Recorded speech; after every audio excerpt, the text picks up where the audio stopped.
Hello friends, मेरा नाम है शुभम राव और आप सभी का स्वागत है हमारे नए यूट्यूब चैनल स्टडी विथ एनआईटीएंस में। मैं खुद एक एनआईटीएन हूँ और मैं एनआईटी रायपुर से बीटेक हूँ इलेक्ट्रिकल इंजीनियरिंग में। तो जैसा कि आपको पता होगा कि सीजीपीएससी राज्य अभियांत्रिकी सेवा परीक्षा की नोटिफिकेशन आ चुकी है। ठीक है, ये 2021 के लिए नई नोटिफिकेशन है जिसमें आपके विद्युत यांत्रिकी एवं सिविल ब्रांच के लोग अप्लाई कर सकते हैं। इससे रिलेटेड मैंने एक डिटेल वीडियो आपके लिए ऑलरेडी बना दिया है जिसमें आपको नोटिफिकेशन के बारे में जानकारी, कब से कब आप अप्लाई कर सकते हैं, क्या अर्हताएं हैं इसके लिए। इसके अलावा अगर आप इलेक्ट्रिकल ब्रांच से हैं तो आपके लिए बुक्स से रिलेटेड जानकारी, इसके अलावा जनरल स्टडीज़ के लिए भी बुक्स के रिलेटेड जानकारी मैंने आपको वीडियो लेक्चर में प्रोवाइड कर दिया है। अगर आपने वो वीडियो लेक्चर नहीं देखा है तो आप ऊपर जाइए आई बटन पे, आपको वीडियो का लिंक मिल जाएगा। आप लिंक में टैप करके पहले उस वीडियो को देखिए, उसके बाद इस लेक्चर में आएंगे तो आपको चीज़ें ज़्यादा क्लियर होंगी। ठीक है, इसके अलावा हमारे YouTube चैनल का आप प्लेलिस्ट चेकआउट जरूर करें। उसमें मैंने अलग अलग सब्जेक्ट के अलग अलग प्लेलिस्ट बना दिए हैं जहां से आप उनको आसानी से देख सकते हैं। अगर आप राज्य अभियांत्रिकी सेवा परीक्षा की तैयारी कर रहे हैं तो मेरे YouTube चैनल से आपको पर्यावरण सब्जेक्ट का पूरा वीडियो लेक्चर मिल जाएगा। इसके अलावा ज्योग्राफी सब्जेक्ट, हिस्ट्री सब्जेक्ट, एक आध लेक्चर आपको एप्टीट्यूड रीजनिंग से रिलेटेड मिलेगा। इसके अलावा कुछ और लेक्चर हैं, जाके उनको जरूर देखिए। ठीक है, आपको काफ़ी ज़्यादा मदद मिल जाएगी इस एग्ज़ाम से रिलेटेड। इसके अलावा मैंने राज्य अभियांत्रिकी सेवा परीक्षा के लिए एक निःशुल्क सीरीज चालू कर रहा हूँ जो कि स्पेशली डेडिकेटेड होगी इलेक्ट्रिकल ब्रांच के स्टूडेंट को, क्योंकि मैं इलेक्ट्रिकल ब्रांच का खुद हूँ।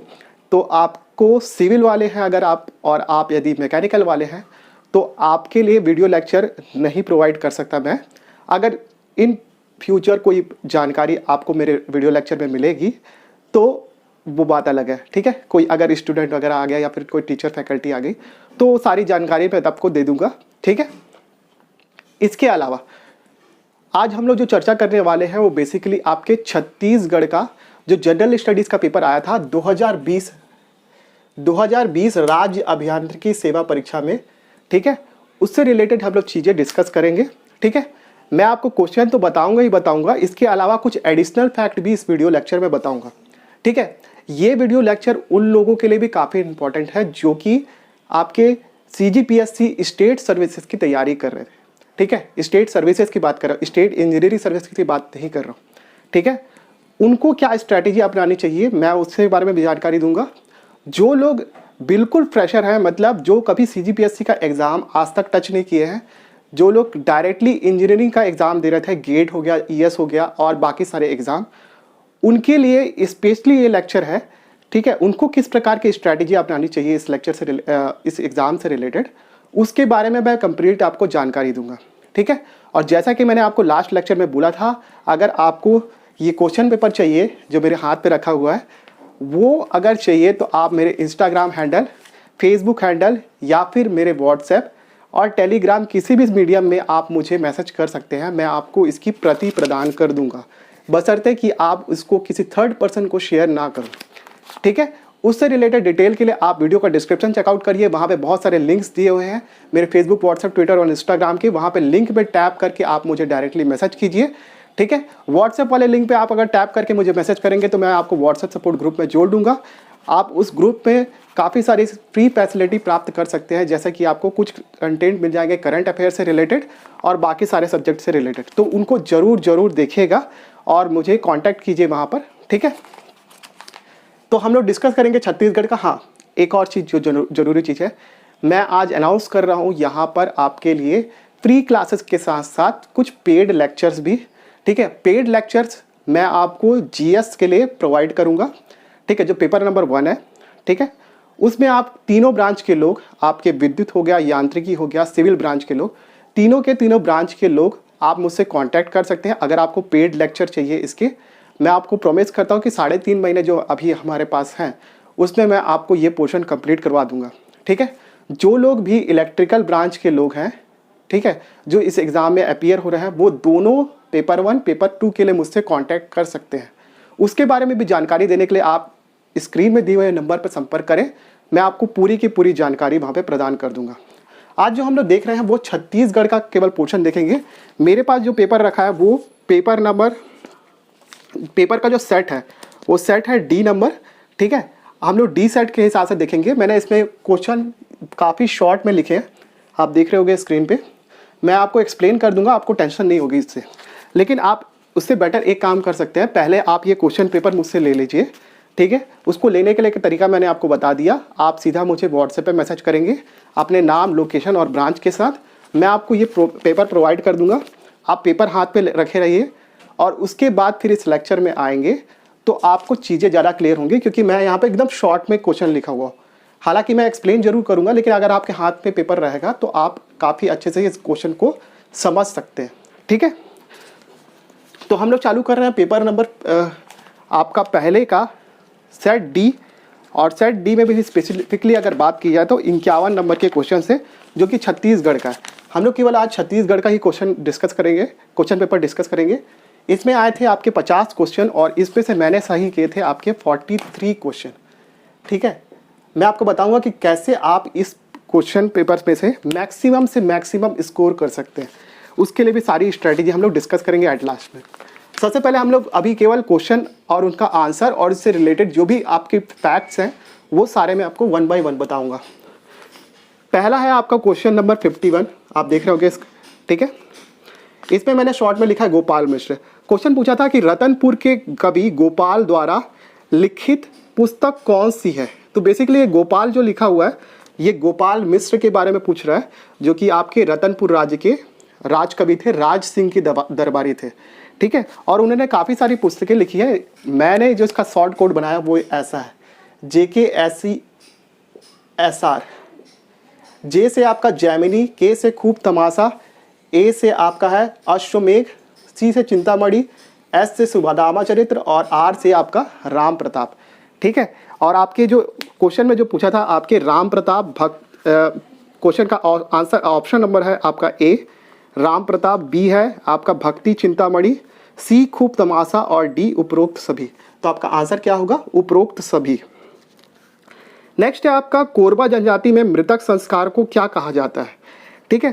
कोरबा जनजाति जो कि आपको पता होगा कि मैन पार्ट में पाई जाती है, ठीक है। और उसका जो मृतक संस्कार होता है उसको कहा जाता है नवाधानी, ठीक है। और इसके क्रियाक्रम संस्कार को कहा जाता है कुमारी भात, ठीक है। देखो पहले से बता रहा हूँ, मैं 3 साल से स्टेट सर्विसेज की तैयारी कर रहा हूँ, इसलिए ये पेपर मुझे काफ़ी हलवा टाइप का लगा। अगर आप एकदम फ्रेशर हो तो कैसे स्ट्रैटेजी अपनानी है उसके लिए आप वीडियो को जरूर आखिरी तक देखिए, ठीक है। मैं आपको सारी चीज़ें 1 बाय 1 करके क्लियर करूँगा, स्किप मत करिएगा, मैं आपको 1 बाय 1 करके सब बता रहा हूँ। नेक्स्ट है आपका डंडारी नाच के बारे में क्वेश्चन पूछा था। बस्तर का प्रचलित डंडारी नाच किस अवसर पर नाचा जाता है, ठीक है। ऑप्शन था ऑप्शन नंबर 1 ए दीपावली के अवसर पर, बी था आपका दशहरे के अवसर पर, सी था आपका होली के अवसर पर और डी था आपका नवाखाई के अवसर पर। तो आपका आंसर जो होगा वो होगा सी। बस्तर के सभी आपके बस्तर संभाग के सभी जिलों में ये डंडारी नाच काफ़ी फेमस है, आपके जो होली के समय किया जाता है, ठीक है। तो ये बहुत ही कॉमन बेसिक क्वेश्चन है जो कि बार बार CGPSC के एग्जाम में पूछा जा चुका है। इसके बाद जो नेक्स्ट क्वेश्चन पूछा था, प्रत्येक ग्राम पंचायत में प्रत्यक्ष निर्वाचन द्वारा भरे जाने वाले कुल संख्या का कितने प्रतिशत अनुसूचित जातियों, अनुसूचित जनजातियों और अन्य पिछड़ा वर्ग की महिला सहित स्थान महिलाओं के लिए आरक्षित है। तो ये महिलाओं के लिए बेसिकली स्थान कितना आरक्षित है छत्तीसगढ़ पंचायती राज अधिनियम के हिसाब से वो पूछ रहा है। तो छत्तीसगढ़ गवर्नमेंट ने छत्तीसगढ़ पंचायती राज अधिनियम के अनुसार 50% सीट जो है वो आप महिलाओं के लिए आरक्षित की हुई है। तो आपके जो ऑप्शन दिया हुआ है 1/3, 2/3, 3/4 और आधा। आधा मतलब 50%। तो आपका आंसर होगा आपका डी 50%। इसके बाद जो है आपका 55वां नंबर का क्वेश्चन वो है आपके जनपद पंचायत के कृत्यों को सम्मिलित कीजिए, ठीक है। ये क्वेश्चन मुझसे नहीं बना था और इस टाइप के आपको एक आध क्वेश्चन ऐसे मिलेंगे जो कि आप पढ़े नहीं होंगे, या फिर अगर आप पढ़े भी होंगे तो इतना डीप का क्वेश्चन जो है ना वो आपसे ना हो पाएगा, ठीक है। मेरे से नहीं हो पाया, आपसे अगर हो पाता है तो बहुत अच्छी बात है, ठीक है। ये वाले क्वेश्चन को मैं स्किप कर रहा हूँ क्योंकि इस पर आपका सही जोड़ों मिलाने वाला क्वेश्चन था, ठीक है। तो अगर आप मेरे से क्वेश्चन पेपर लेंगे तो मैं आपको इसका आंसर टिक करा हुआ दे दूंगा, ठीक है। नेक्स्ट है आपका 56वां नंबर का क्वेश्चन, सरपंच बनने के लिए आपकी योग्यता क्या होनी चाहिए, ठीक है। और इसमें से पूछा था कि सरपंच बनने के लिए निम्नलिखित योग्यताओं में से कौन सा गलत है। पहला था आपका आवेदक पंच होने की पात्रता रखता हो, आवेदक संसद या विधानसभा का सदस्य ना हो। सी था आपका ऐसा आवेदक जो कोऑपरेटिव समिति का अध्यक्ष या उपाध्यक्ष ना हो। और डी था आपका ऐसे आवेदक पंचायत में भू संपत्ति अवश्य हो। ठीक है, तो आपका डी ऑप्शन गलत है। ठीक है, बाकी सारी जो योग्यताएं हैं वो आपके पंच बनने की योग्यताएं हैं।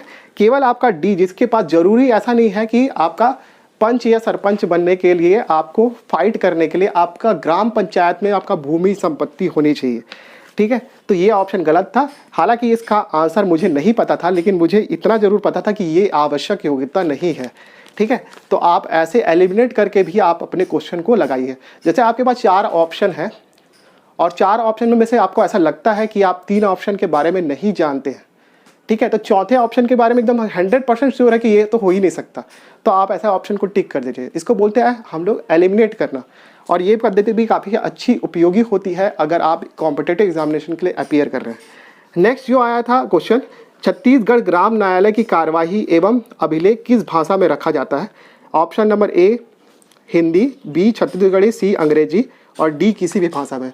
तो आपका ऑप्शन होगा हिंदी दिया हुआ है इसने मॉडल आंसर पे। मुझे नहीं पता था इसका आंसर क्या होगा, मैंने लगाया जो था क्वेश्चन का आंसर वो था किसी भी भाषा में, जो कि गलत हो गया था।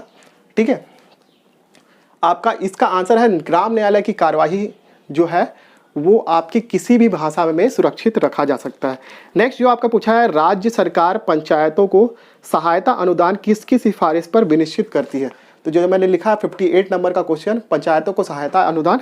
ठीक है, पहला ऑप्शन है इसका ए नंबर ऑप्शन मंत्रिमंडल की सिफारिश पर, सेकंड है आपका कृषि मंत्रालय की सिफारिश पर, सी ऑप्शन है आपका वित्त आयोग की सिफारिश पर और डी है आपका स्थानीय विधायक की सिफारिश पर।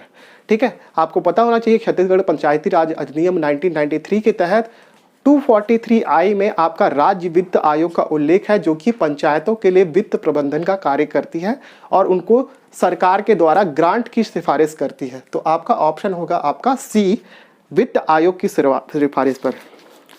नेक्स्ट है आपका छत्तीसगढ़ शासन द्वारा स्थापित दाऊ मंदरा जी सम्मान किस क्षेत्र में दिया जाता है? ए है आपका ऑप्शन सहकारिता, बी खेल, लोक कला शिल्प और अहिंसा गौरक्षा के क्षेत्र में। ठीक है, आपका ऑप्शन है इसमें से सी ऑप्शन, क्योंकि ये बहुत ही बेसिक फैक्ट वाला क्वेश्चन है, इसके लिए आपको कोई एडिशनल सोचने का नहीं है ना। दाऊ दुलार मंदरा जी इनका पूरा नाम था मेरे ख्याल से, और ये काफ़ी अच्छे लोक कला से रिलेटेड व्यक्ति हैं और उनके नाम पे ही आपका ये सम्मान प्रदान किया जाता है। नेक्स्ट है आपका छत्तीसगढ़ का प्राचीन थिएटर कहाँ पर स्थित है? आपका ए ऑप्शन है रायगढ़, मैनपाट, रामगढ़ और बैलाडीला। आपका ऑप्शन होगा ऑप्शन नंबर सी रामगढ़। ठीक है, आपके रामगढ़ की पहाड़ियों पे देवदत्त और सुतनुका के प्रेम प्रसंग का वर्णन है और वहीं पर 200 ईसा पूर्व में भरत मुनि ने आपका प्राचीनतम नाट्यशाला या फिर थिएटर का निर्माण किया था। ये भी बहुत बेसिक क्वेश्चन है, ये भी आपको पता होना चाहिए अगर आप तैयारी कर रहे हैं तो। ठीक है, इसके बाद पूछा है आपका 61 नंबर का क्वेश्चन, छत्तीसगढ़ के गांधी किसको कहा जाता है? तो आपका ऑप्शन, मैं ऑप्शन आपको पढ़ के नहीं सुना रहा, बहुत डिले हो जाएगा उसमें। आपका आंसर जो होगा इसमें पंडित सुंदरलाल शर्मा। ठीक है, छत्तीसगढ़ के प्रवास के दौरान महात्मा गांधी जी जब यहाँ आए थे और उन्होंने जब सुंदरलाल शर्मा जी के 1925 में किए गए अछूतो द्वार कार्यक्रम के बारे में जाना, जब भारत में छत्तीसगढ़ में जब दूसरी बार गांधी जी आए थे तो बेसिकली वो हरिजन उत्थान कार्यक्रम के लिए जगह जगह आपके देशों में, देश के जगह जगह पर भ्रमण कर रहे थे। ठीक है, और उसी क्रम में वो छत्तीसगढ़ उनका आगमन हुआ और उन्होंने जाना कि हरिजन उत्थान के लिए सुंदरलाल शर्मा छत्तीसगढ़ में पहले से प्रयासरत हैं और उसके लिए उन्होंने 1925 में अछूतो द्वार कार्यक्रम यहाँ पे चलाया हुआ था, जहाँ पे राजीव लोचन मंदिर में आपका दलितों को प्रवेश इन्होंने दिलवाया था। इसीलिए छत्तीसगढ़ में आपका आने के बाद उनको गांधी जी ने अपना गुरु कहा था। ठीक है, इसीलिए सुंदरलाल शर्मा जी को छत्तीसगढ़ का गांधी कहा जाता है। ठीक है, गांधी जी के समान उनके भी काफ़ी सारे आपका अहिंसात्मक सत्याग्रह रहे हैं, जैसे कि काफ़ी फेमस सत्याग्रह है कंडेल नहर सत्याग्रह। ठीक है, इसलिए उनको छत्तीसगढ़ का गांधी कहा जाता था।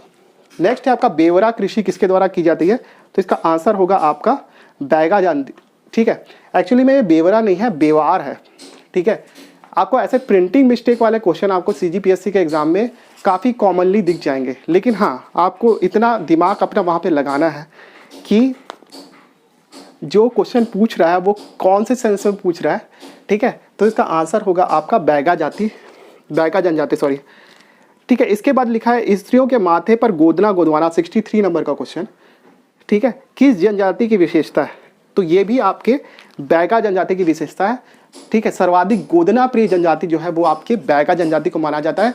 इसी प्रकार गोदना गोदने वाली जनजाति जो है वो है आपकी ओझा जनजाति, ठीक है। इससे रिलेटेड भी क्वेश्चन आपके एक बार पूछ चुका है, ठीक है, तो ध्यान रखिएगा इसको, थोड़ा सा डिफरेंस है उसमें। गोदना प्रिय जनजाति जो है वो बैगा है, लेकिन गोदना गोदने वाली जनजाति वो है ओझा। नेक्स्ट आपका पूछा है छत्तीसगढ़ विधानसभा का नामकरण किस व्यक्ति के नाम पर किया गया है? तो स्वर्गीय मिनी माता के नाम पर किया गया है, ठीक है। मिनी माता जी जो थी वो छत्तीसगढ़ की पहली महिला सांसद थी, उनके नाम पर ही आपका सड्डू से आगे विधानसभा, ठीक है। अंबुजा मॉल गए कभी रायपुर का? उसी रोड में आगे जाओगे तो आपको महालेखाकार का एक ऑफिस दिखेगा, उसी से लेफ्ट में जो है आपका विधानसभा है छत्तीसगढ़ का, और उसका नामकरण किया गया है आपके स्वर्गीय मिनी माता जो कि रायपुर की पहली महिला सांसद थी, ठीक है। पंडरी में जो बस स्टैंड भी है उनका नामकरण भी मिनी माता जी के नाम पे किया गया है। ये एडिशनल फैक्ट बता दे रहा हूँ। फिर पूछा है आपका 2011 की जनगणना के अनुसार सर्वाधिक अनुसूचित जनजाति की जनसंख्या किस जिले में स्थित है? ठीक है, ऑप्शन नंबर ए दिया हुआ है आपका दंतेवाड़ा, दुर्ग, सरगुजा और बिलासपुर। इसका जो आंसर होना चाहिए वो होना चाहिए ऑप्शन नंबर सी, सरगुजा, ठीक है। लेकिन छत्तीसगढ़ PSC ने जो अपना आंसर लिया था वो लिया था ए, दंतेवाड़ा, जो कि पूरी तरीके से गलत है, ठीक है। अब मैं बताता हूँ क्यों गलत है, ठीक है। जनसंख्या के आंकड़े हमारे पास हैं, कई लोगों ने दावा पत्ती भी लगाया होगा, अगर लगाया होगा तो, क्योंकि ये आंसर पूरी तरीके से गलत है। ये फैक्चुअल क्वेश्चन है जो कि छत्तीसगढ़ की जनगणना हम लोग रटते हैं, ठीक है। छत्तीसगढ़ में आपका सर्वाधिक, अगर 18 जिलों की बात की जाए तो सबसे ज़्यादा आपकी जनसंख्या पाई जाती है ST पॉपुलेशन की, वो पाई जाती है सरगुजा में, ठीक है। इसी प्रकार अगर प्रतिशतवार बार की जाती है, अगर 27 जिलों की अगर बात की जाए तो सर्वाधिक जनसंख्या ST पॉपुलेशन की वो पाई जाती है आपके जशपुर में। लेकिन जो ऑप्शन दिया हुआ है उसको अगर गौर से देखोगे तो ये 18 जिलों में पूछ रहा है, और उस हिसाब से आपका ऑप्शन नंबर सी जो होना चाहिए वो सही आंसर होना चाहिए। लेकिन PSC तो PSC है, उसके विशेषज्ञ कमेटी जो बोलते हैं वो आंसर लेता है।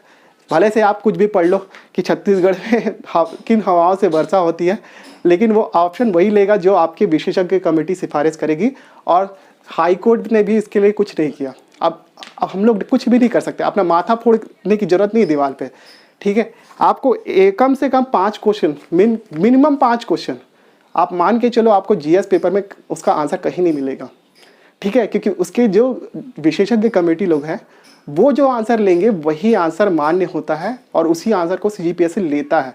अब इस पर आप कुछ भी नहीं कर सकते। हालांकि कुछ लोग जो है हाई कोर्ट के आदेश के खिलाफ अभी सुप्रीम कोर्ट जाने की तैयारी कर रहे हैं, ठीक है। अब उसका क्या नतीजा होता है मुझे नहीं पता, लेकिन फिर भी फिलहाल जो अभी करंट की स्थिति है, उन्होंने CGPSC का जो अभी स्टेट सर्विसेज का पेपर लिया था उसमें 5 से 6 क्वेश्चन मिनिमम, मैक्सिमम 10 क्वेश्चन तक गलत थे, ठीक है। अब उसका मेंस का एग्ज़ाम ऑलरेडी कंडक्ट हो चुका है, अब ये लोग सुप्रीम कोर्ट जा रहे हैं, अब उसके बारे में क्या होगा नहीं पता। लेकिन जिनको एग्ज़ाम, जो उन क्वेश्चन के भरोसे एग्ज़ाम निकाल लिए थे प्रीलिम्स का, वो लोग तो मेंस लिख चुके हैं, अब उनका पेपर तो कैंसिल नहीं होने वाला। एडिशनल लोग को बैठा तो बात की बात अलग है। नेक्स्ट आपका पूछा है राज्य के प्रथम पुलिस महानिदेशक कौन है? तो उसका आंसर जो 67 नंबर का क्वेश्चन है उसका आंसर है आपका अरुण कुमार। नेक्स्ट आपका 67 नंबर का ये क्वेश्चन था। 68 नंबर का क्वेश्चन ये है कि छत्तीसगढ़ में एकमात्र जूट मिल कहाँ पर स्थित है? तो आपका रायगढ़ में मोहन जूट मिल, जो कि 1935 में बना था। वो आपको बेसिक फैक्ट है, ये क्वेश्चन भी मिल जाएगा। गोधन न्याय योजना कब, किस पर्व से प्रारंभ किया गया? तो आपको पता होना चाहिए गोधन न्याय योजना, जिसके तहत हमको 2 रुपये का गेहूँ बोलते हो 2 रुपये का गोबर आप सरकार को बेच सकते हो, लेकिन सरकार क्या कर रही है, उसी गोबर से कंपोस्ट बना के 10 रुपये में आपको वापस बेच रही है। ऐसा आरोप किसका है? बीजेपी का, ठीक है। तो ये गोधन न्याय योजना याद रखना, हरेली पर्व से इसकी शुरुआत हुई थी। अभी हरेली आने वाला है, अभी कौन सी योजना की घोषणा कर रहे हैं नहीं पता, ठीक है।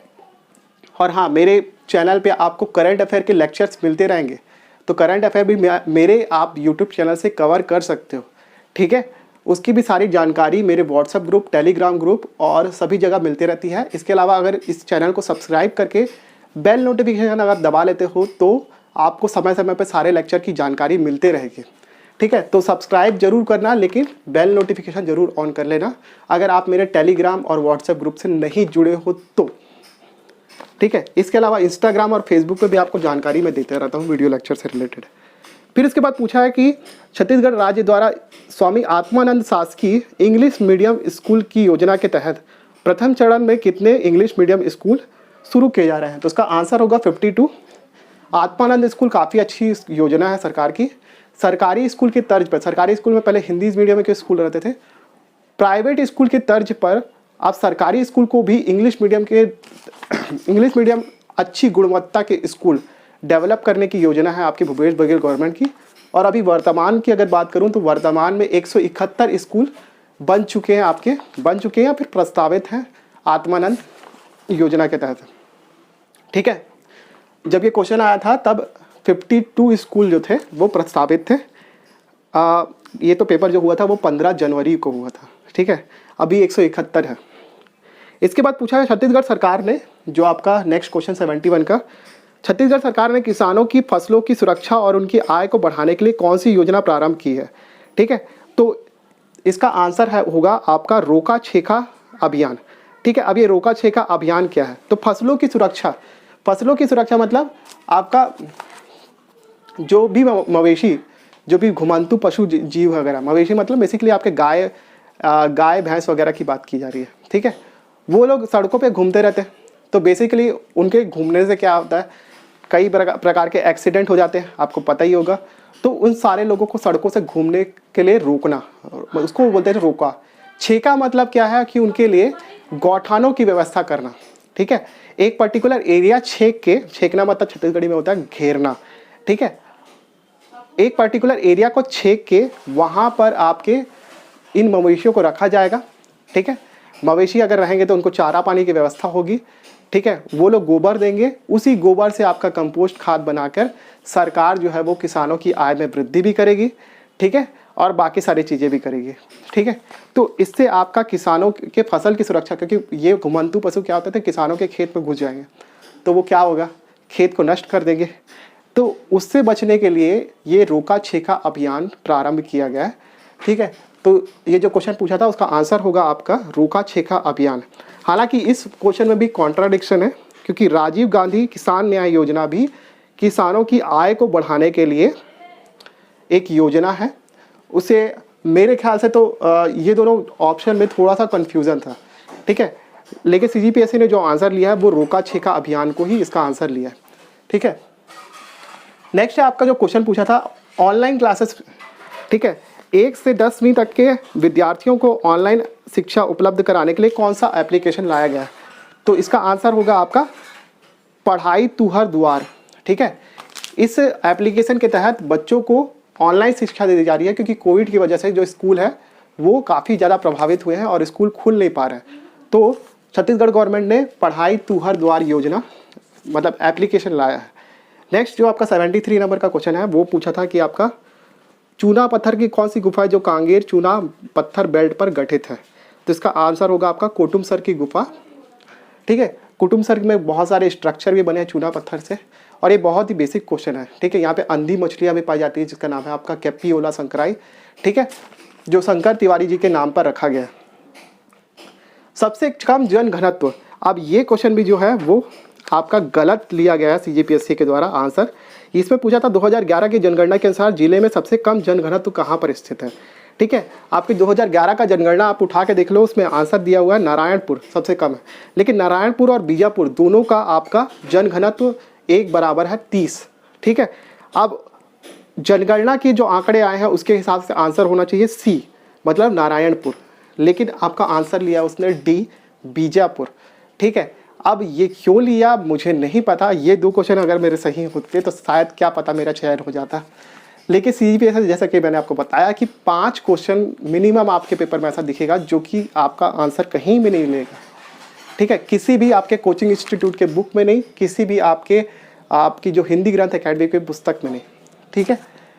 नेक्स्ट जो आपका पूछा था छत्तीसगढ़ की जलवायु, ये पूछा था कि छत्तीसगढ़ की जलवायु में सबसे कौन सा कथन सत्य है, तो ये इसमें से ऑप्शन होगा आपका छत्तीसगढ़ में जो मानसून है वो आपके बंगाल की खाड़ी से आता है और छत्तीसगढ़ में सर्वाधिक जो वर्षा होती है वो मानसूनी हवाएं जो आपके होती है बंगाल की खाड़ी से जो उठती हैं उन्हीं से सबसे ज़्यादा वर्षा होती है छत्तीसगढ़ में, ठीक है।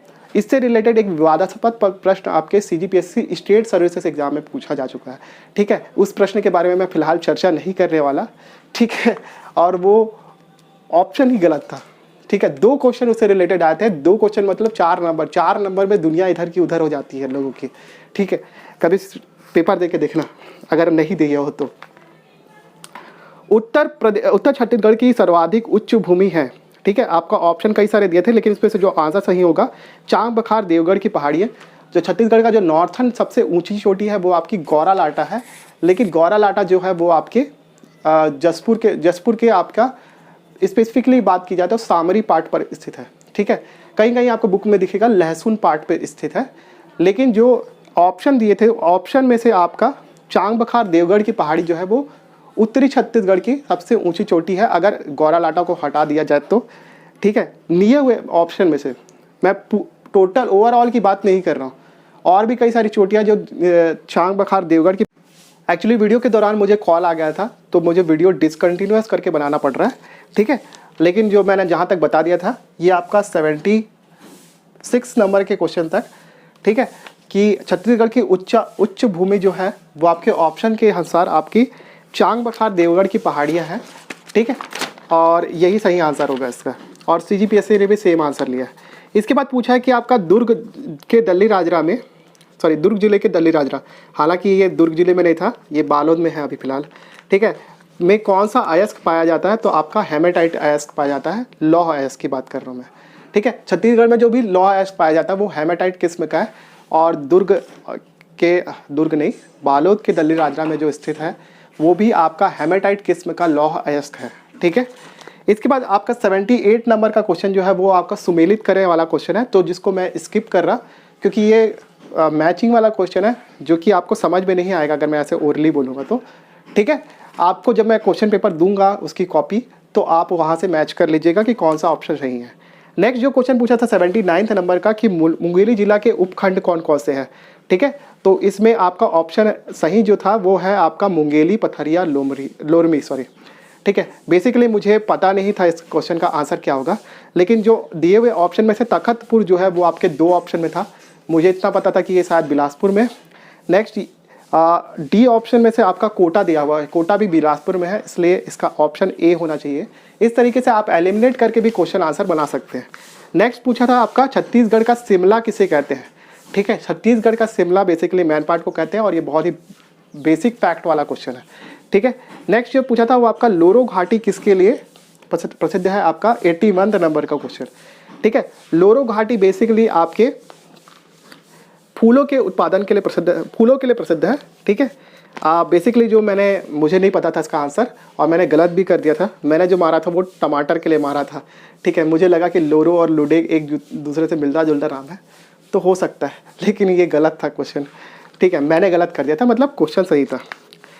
82 नंबर का क्वेश्चन जो है वो आपका पूछा था कि आपका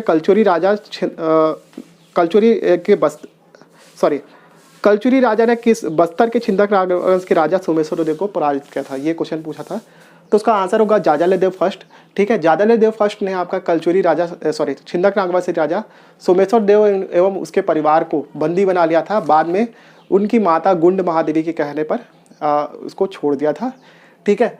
तो ये बहुत ही फेमस घटना छत्तीसगढ़ की हिस्ट्री की, तो आपका बहुत फेमस सा आंसर जाजाले देव प्रथम, ठीक है।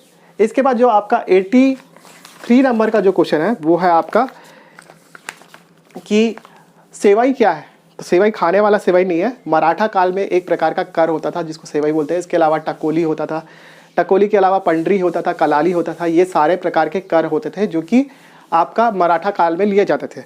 ठीक है, और इसका आंसर सिंपल सा होगा आपका सी नंबर का ऑप्शन। ये एक प्रकार का अर्थदंड या फिर जुर्माना होता था। ठीक है, 84 नंबर का जो क्वेश्चन है आपका, प्रथम मजदूर आंदोलन कब और कहाँ हुआ। ठीक है, इससे रिलेटेड क्वेश्चन है और वो राजनांदगांव में हुआ था। ठीक है, आपके ठाकुर प्यारे लाल सिंह के नेतृत्व में।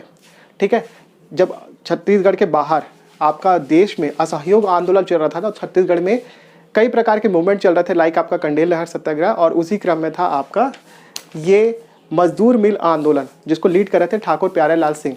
ठीक है, और ये छत्तीसगढ़ के इतिहास की काफ़ी फेमस घटना है जिसको आपको पता होना चाहिए। 85 नंबर का क्वेश्चन है आपका, महाभारत के अनुसार छत्तीसगढ़ प्रदेश के किस ऐतिहासिक स्थल का नाम रत्नावलीपुरी था। इसका आंसर सिंपल सा रतनपुर होगा। नेक्स्ट क्वेश्चन जो है आपका 86 नंबर का क्वेश्चन, और ये पूछा था कि आपका 1947 के पूर्व छत्तीसगढ़ में परगनों की संख्या एवं जमादारियों की संख्या कितनी थी। ठीक है, तो मैंने कहीं पढ़ा था कि आपका छत्तीसगढ़ में एगेन्यू के समय जो परगनों को आपका संशोधित करके उनकी संख्या को 9 किया गया था। ठीक है, बाकी किसी भी ऑप्शन में 9 परगने नहीं दिए हुए, तो इसलिए मैंने ऑप्शन ए लगाया था और वो सही भी हुआ। ठीक है, इसके बाद पूछा था का संत गुरु घासीदास के उत्तराधिकारी कौन थे। ठीक है, तो इसका ऑप्शन जो होगा वो सही बालक दास। ठीक है, मैंने अमरदास मार दिया था, तो ये क्वेश्चन का आंसर गलत हो गया मेरा। ठीक है, अमरदास गुरु घासीदास जी के बेटे थे। अब गलत हो गया तो गलत हो गया, मुझे नहीं पता था इसके बारे में। 88 नंबर का क्वेश्चन पूछा था, सविनय अवज्ञा आंदोलन के दौरान दयावती बाई किस स्थान की सत्याग्रही थी। तो इसका आंसर होगा आपका महासमुंद। ठीक है, दयावती के शौर्य के नाम से छत्तीसगढ़ इतिहास में काफ़ी फेमस घटना है। ठीक है, तो इसके बारे में आपको फैक्ट पता होना चाहिए। इसके बाद पूछा था कि राजनांदगांव में सरस्वती पुस्तकालय की स्थापना किसने की थी। तो ये ठाकुर प्यारे लाल सिंह इसका आंसर होगा। ठीक है, राजनांदगांव में जितनी भी सारी चीज़ें हुई ना, कुल मिला के उसका किसी न किसी प्रकार से लिंक जो है वो ठाकुर प्यारे लाल सिंह से जुड़ता है। तो आपको इतना अपने दिमाग में रखना है, अलग अलग स्थान के अलग अलग स्थानीय नेताओं के नाम। ठीक है, इसके बाद पूछता है कि आपका रायपुर षड्यंत्र केस के नायक कौन थे। तो ये तो बहुत फेमस घटना है। इसके नायक थे परशुराम सोनी जी। इनको गिरफ्तार कर लिया गया था और बाद में उनका केस भी लड़ा गया था पी बहादुरी जी के द्वारा। ठीक है, ये छत्तीसगढ़ के इतिहास के काफ़ी फेमस घटना है रायपुर षड्यंत्र केस। इसके अलावा इससे मिलता जुलता एक और केस है जिसका नाम है रायपुर डायनामाइट कांड, जिसके जो नेतृत्व करता था उनका नाम था बिलक नारायण अग्रवाल जी। ठीक है, तो ये दोनों केस जो है वो आपके पैरेलल चले एक दूसरे के, और दोनों केस के बारे में मैंने आपको बता दिया, और ये काफ़ी बार CGPSC और व्यापम में पूछ चुका है। ठीक है, नेक्स्ट क्वेश्चन है आपका, गुंडाधेरू छत्तीसगढ़ के किस क्षेत्र के जननायक थे। तो गुंडाधेरू जो फेमस है वो आपके 1910 के भूमकाल विद्रोह के समय के लिए। ठीक है, बाद में सोनू मांझी के मुखबरी पर इनको गिरफ्तार कर लिया गया था, लेकिन फिर ये भागने में कामयाब हो गए थे। ठीक है, इनके नाम पर छत्तीसगढ़ सरकार जो है वो आपके खेल पुरस्कार देती है। ठीक है, गुंडाधेरू अवार्ड। ठीक है, इसके बाद है आपका ओसहा पानी से क्या तात्पर्य है। ठीक है, इसके बारे में मुझे कुछ आइडिया नहीं था क्योंकि मैं छत्तीसगढ़ी नहीं हूँ। बाद में मेरे एक दोस्त जो कि SI है अभी छत्तीसगढ़ पुलिस में, जिनको मैं अपने चैनल में जल्दी ही लाने वाला हूँ, मैंने उनसे कांटेक्ट किया तो उन्होंने मुझे बताया कि जब छठी के समय बच्चे को दवा युक्त पानी पिलाया जाता है उसी को ओसहा पानी बोलते हैं। ठीक है, और बेसिकली ये क्या होता है, दया युक्त पेय पदार्थ। ठीक है, यही आंसर होगा इसका। नेक्स्ट पूछा था कि छत्तीसगढ़ में काष्ठ कला के लिए कौन सी जनजाति प्रसिद्ध है। ठीक है, ऑप्शन में आपका मुरिया और कमार दोनों दिया है। तो कमार जो जनजाति वो बांस शिल्प के लिए फेमस है, जबकि काष्ठ शिल्प के लिए आपका कोड़कू और आपके मुरिया जनजाति फेमस है। दोनों के दोनों लोग मृतक स्तंभ बनाते हैं जो कि लकड़ी का होता है। ठीक है, तो आपको इसके बारे में पता होना चाहिए। ठीक है, और ये काफ़ी अच्छा क्वेश्चन था, कन्फ्यूजिंग।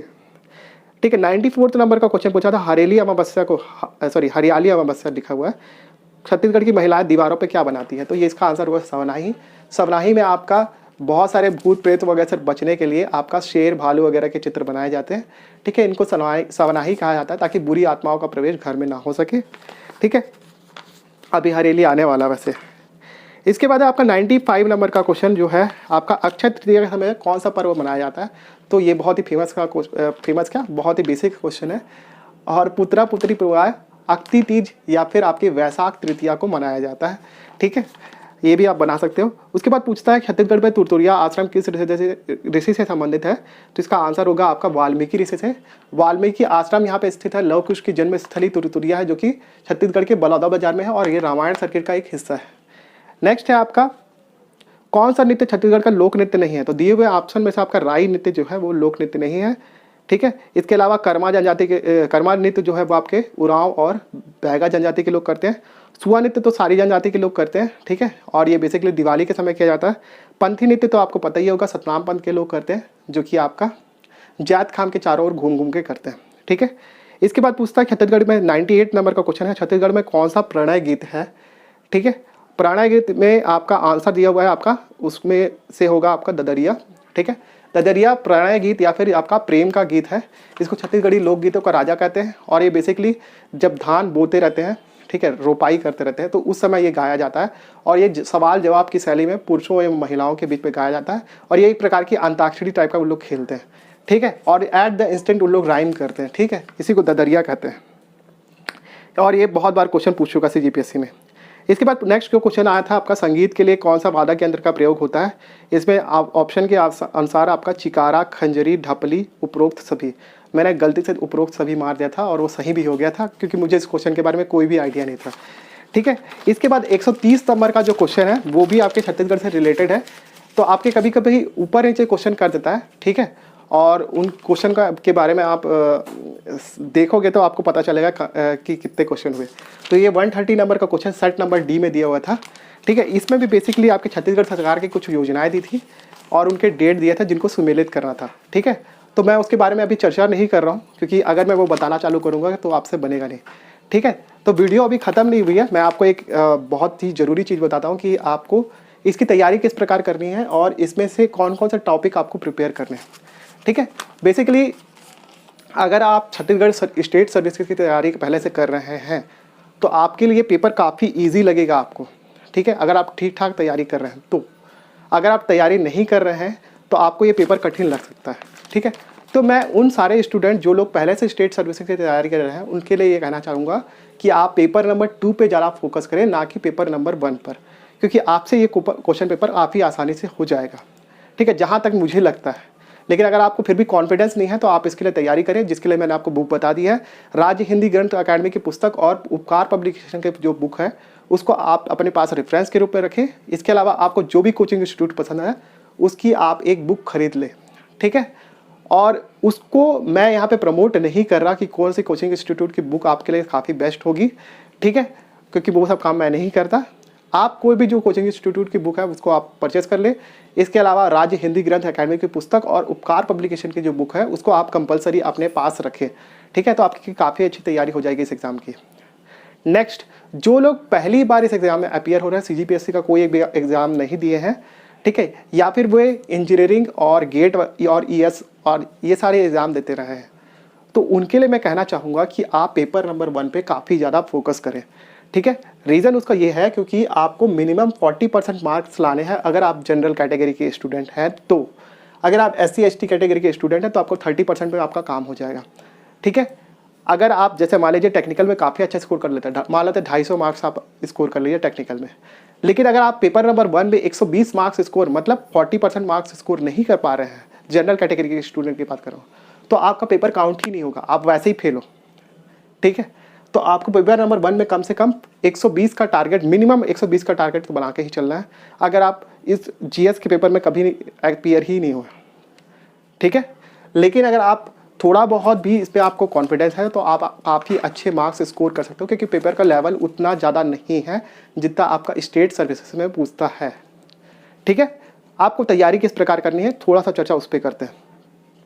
आप देखोगे कि छत्तीसगढ़ पंचायती राज से काफ़ी क्वेश्चन पूछे हैं। इसमें अगर मैं ऐसे ओरली देखूँ, ओरली क्या, मैं एक लुक मारूँ तो लगभग से 5 से 6 क्वेश्चन आपको पंचायती राज अधिनियम के मिल रहे हैं, ठीक है। तो आपको छत्तीसगढ़ का पंचायती राज अधिनियम अच्छे से पढ़ना है, ठीक है। इसके अलावा छत्तीसगढ़ GS को अगर छोड़ दे तो इंडियन GS में भी 2-3 क्वेश्चन जो है आपके पंचायती राज के थे, तो कुल मिला के आपका 8 से 9 क्वेश्चन आपके बन जाते हैं।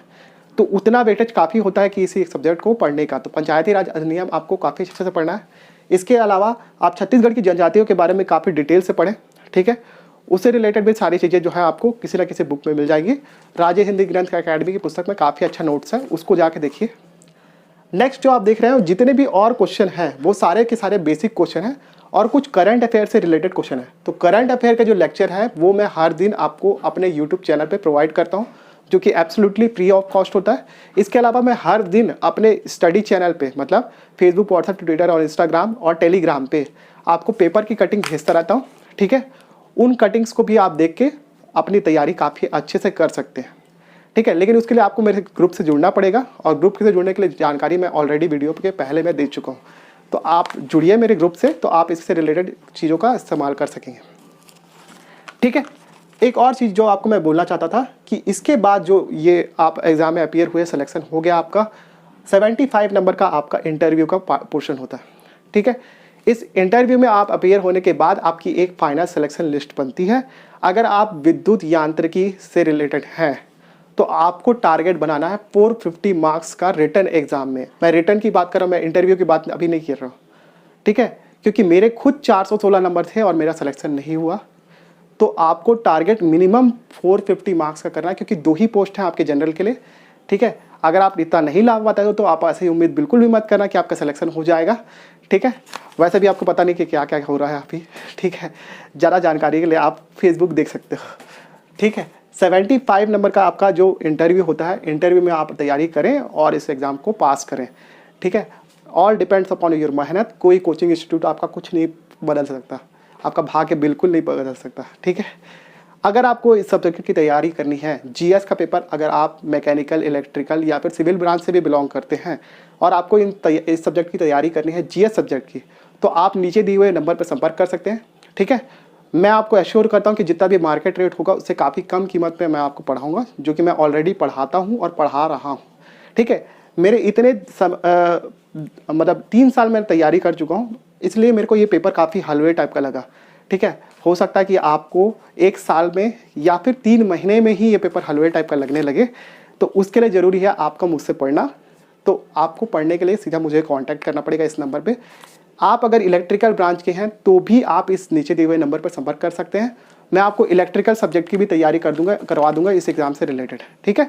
अगर आप रिक्वेस्ट करते हो तो मैं और बाकी सब्जेक्ट के भी आपको इस प्रकार के वीडियो लेक्चर दूंगा, ताकि आप पुराने क्वेश्चन पेपर को लगा सको और इसके बाद नए क्वेश्चन की तैयारी किस प्रकार आपको करनी है उसकी भी जानकारी आपको मेरे चैनल पर मिल जाएगी। लेकिन उसके लिए रिक्वेस्ट करना जरूरी है, तो प्लीज़ कमेंट नीचे डाल दें, ठीक है। इसके अलावा आपको एक और काम करना है कि प्लीज़ वीडियो को लाइक कीजिए, चैनल में नए हैं तो सब्सक्राइब करके बेल नोटिफिकेशन को ऑन कर लीजिए। इसके अलावा इस चैनल को शेयर करिए एटलीस्ट उन लोगों को जिनके पास पैसे नहीं है कोचिंग इंस्टीट्यूट को देने के लिए, या फिर मैं मंडी निरीक्षक, CGPSC, CG व्यापम से जुड़े हुए बाकी सारे एग्जामिनेशन की तैयारी कर रहे हैं, उनको जरूर शेयर करिए। डिस्क्रिप्शन में जाके मुझे फेसबुक, व्हाट्सएप, ट्विटर और इंस्टाग्राम में फॉलो कर लीजिए। और हाँ, एक और चीज़, जुड़े रहिए मेरे चैनल के साथ लगातार और अनवरत रूप से। कम्युनिटी जितनी ज़्यादा बड़ी बढ़ेगी, हम लोग एक दूसरे की ज़्यादा हेल्प कर पाएंगे। तब तक के लिए thank you so much for watching this video. Have a good day.